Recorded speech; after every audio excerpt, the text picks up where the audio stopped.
Welcome to the Daily Creek, wisdom with a side of ibuprofen. You know, inflation's getting serious when you walk into a Costco for toothpaste and leave wondering if you need financing for that pack of paper towels. I went in there the other day for two things. A rotisserie chicken and Metamucil. 45 minutes later, I came out with a kayak-sized jar of mixed nuts, enough frozen meatballs to feed a prison, and 3 flashlights, and a sense of financial regret. That place is dangerous. You don't shop at Costco anymore. You survive it. And somewhere between the checkout line and loading 87 pounds of bulk groceries into the trunk, it hits you. Retirement got expensive. Really expensive. And I think that's one of the biggest shocks for people our age, because the retirement that our parents imagined and the retirement people are living now are two different things. Years ago, retirement sounded simple. You paid off your house, maybe bought a modest RV, you did some fishing, you took a road trip now and then, you sat on the porch, watched the sunset, complained about the government, yelled at squirrels for trespassing. Don't get me started on squirrels, but let me just say that me and squirrels are adversaries. Now, retirees are sitting at the kitchen table with calculators, reading glasses, and blood pressure medication, trying to figure out why a bag of groceries suddenly costs the same as concert tickets did in 1978. And it's not one thing that's the problem. It's everything. Groceries, utilities, gas, insurance, property taxes, healthcare. Everywhere you turn, somebody's reaching deeper into your pocket.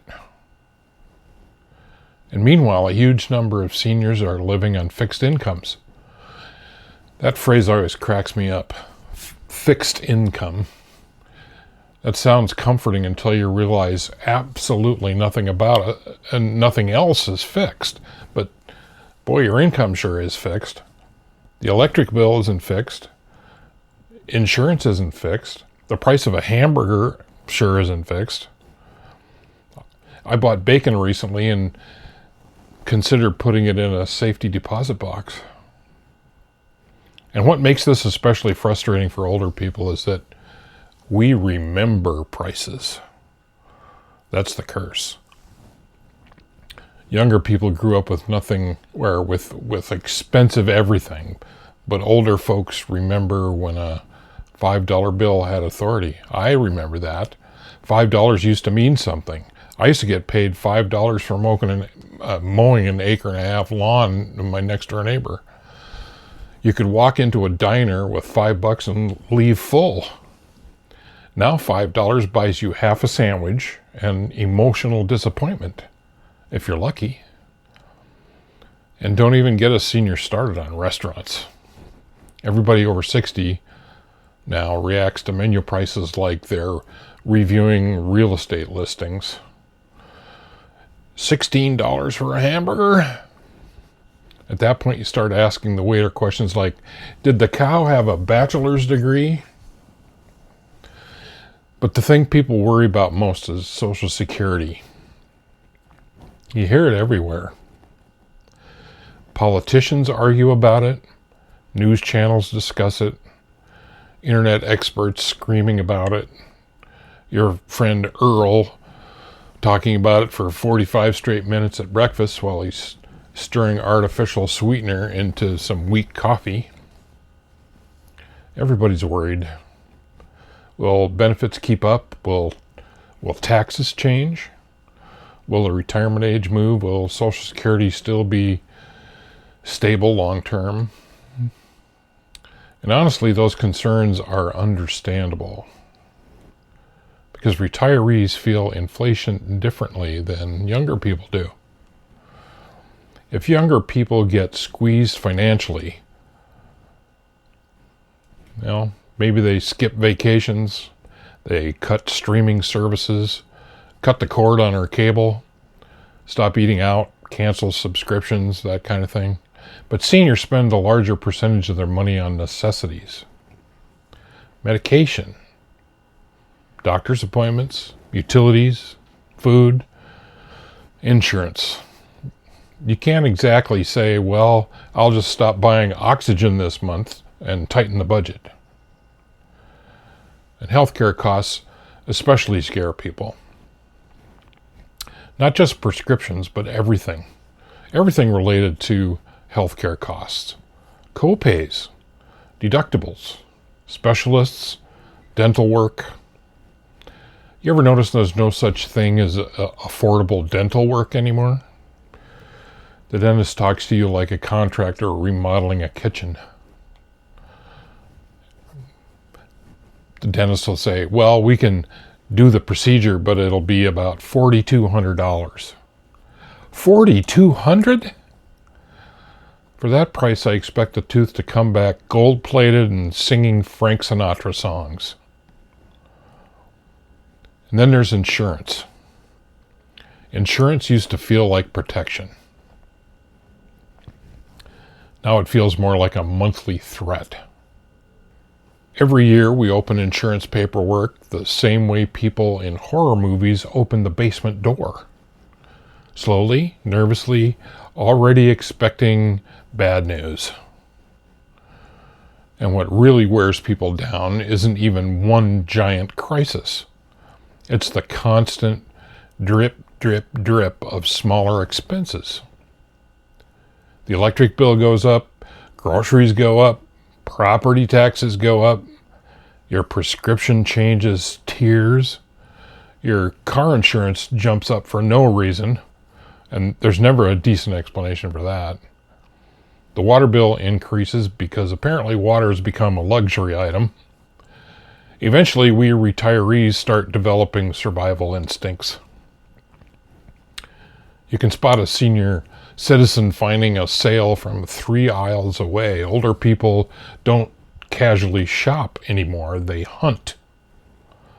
I watched a woman nearly tackle a man reaching for discounted pork chops last week. That wasn't shopping, that was a tactical move. And the stress is real. A lot of retirees genuinely worry about outliving their money. That fear sits quietly in the background for many people, especially if you live alone, or you've had health problems, or you're helping adult children or grandkids financially. Nobody talks enough about how many older Americans are still helping family members, and this happens a lot while they're trying to hold their own lives together. And that changes retirement too. A lot of people imagine retirement as finally relaxing. Take a deep breath and just sit back and relax. Instead, it turns into, can I help my daughter with rent while still affording my prescriptions? That's the reality for a lot of folks. Now, the good news is seniors are adaptable. They really are. I think younger generations underestimate older people sometimes. This baby boomer generation, like my generation, and the Gen X generation, has survived layoffs, war, recessions, inflation, or gas shortages, terrible bosses, disco, polyester, smoking sections in restaurants.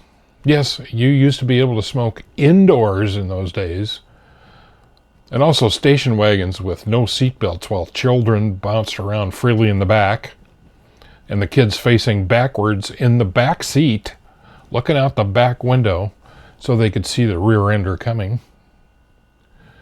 You learn resilience after living through all that. Kids today have a totally different, maybe scarier set of circumstances to live through, but with AI and all. And a lot of retirees today are adjusting creatively. Some are downsizing, some are paying off debt aggressively or not. Some are working part-time, some are starting little side businesses like YouTube channels. Honestly, some retirees are busier now than when they worked full-time. Should it really be that way?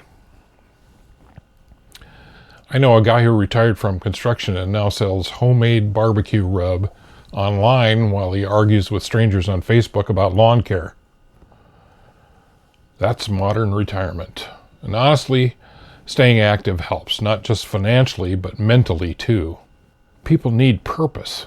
That's why you're seeing more older adults who are doing consulting, driving rideshare, part-time jobs, selling crafts, flipping furniture, helping neighbors, doing a lot of volunteer work. Retirement doesn't necessarily mean stopping anymore. Sometimes it just means finally doing things on your own terms. But people do need to be smart right now. Watch recurring expenses. Those little monthly charges sneak up on you.